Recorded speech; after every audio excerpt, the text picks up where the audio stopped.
Hi అండి. బ్లౌజ్కి మనం హ్యాంగిల్స్ ఇలా మోడల్గా కుట్టుకున్నామంటే చాలా బాగుంటాయి. చాలా సింపుల్గా కుట్టుకోవచ్చు. అలాగే క్లాత్ థ్రెడ్స్ ఉంటే చాలు.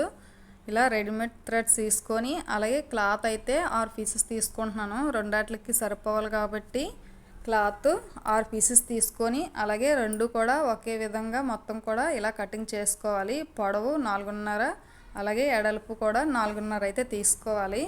ఈ తీసుకున్న క్లాత్ని ఇలా రెండు మడతల మీద ఫోల్డ్ చేసుకొని అదే ఫోల్డింగ్ని మళ్ళీ ఫోల్డింగ్ 4 పీసులు వచ్చేలాగా ఇలా ఫోల్డ్ చేసుకొని అలాగే ఓపెన్ సైడ్ ఇలా డౌన్లో రౌండ్ నెక్ లాగా మార్కింగ్ చేసుకొని ఇలా కటింగ్ చేసుకోవడమే.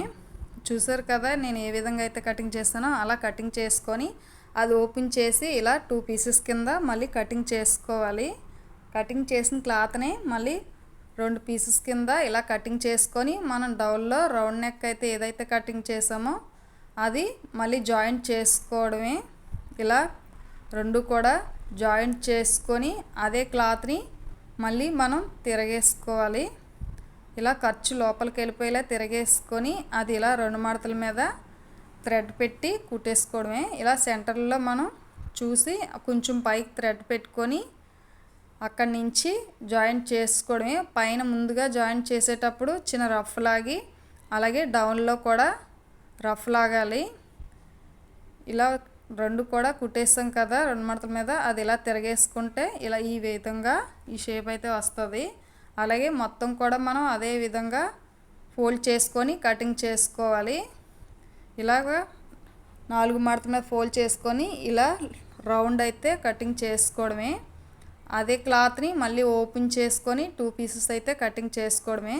మళ్ళీ మీకోసం అయితే మూడోది కూడా కటింగ్ చేసి చూపిస్తున్నాను. చూసారు కదా ఫస్ట్ ఎలాగైతే 2 మడతల మీద ఫోల్డ్ చేసామో అది మళ్ళీ ఫోల్డ్ చేసి 4 మడతలు వచ్చేలాగా ఇలా డౌన్లో రౌండ్ షేప్ కటింగ్ చేసుకొని మళ్ళీ అవే పీస్ని 2 పీసుల కింద కటింగ్ చేసుకోవడమే.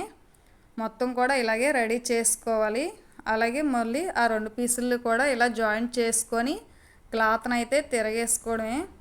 చూసారు కదా చాలా సింపుల్గా అయిపోద్ది కుట్టేటప్పుడు. ఇలా క్లాత్ని మనం ఖర్చు లోపలికి వెళ్ళిపోయేలాగా తిరగేసుకొని మళ్ళీ 2 మడతల మీద ఫోల్డ్ చేసుకొని కుట్టుకోవడమే. ఇలా కిందకి కాకుండా ఇలా పైకి ఒక 1 ఇంచ్ గ్యాప్ ఉంచి ఫస్ట్ అది ఎలాగైతే పైన రఫ్ లాగామో సేమ్ ఇది కూడా ఇలాగే రఫ్ లాగి డౌన్కి అయితే ఇలా లాగి ఫోల్డ్ చేసుకోవడమే. చూసారు కదా రెండోది కూడా ఎలా వచ్చిందో. ఇది మూడోది కూడా సేమ్ అలాగే లోపలికి ఖర్చు వెళ్ళిపోయేలా చూసుకొని ఇలా సెంటర్లో 1 ఇంచ్ గ్యాప్ ఉంచి అది కూడా సేమ్ అలా జాయింట్ చేసుకోవడమే.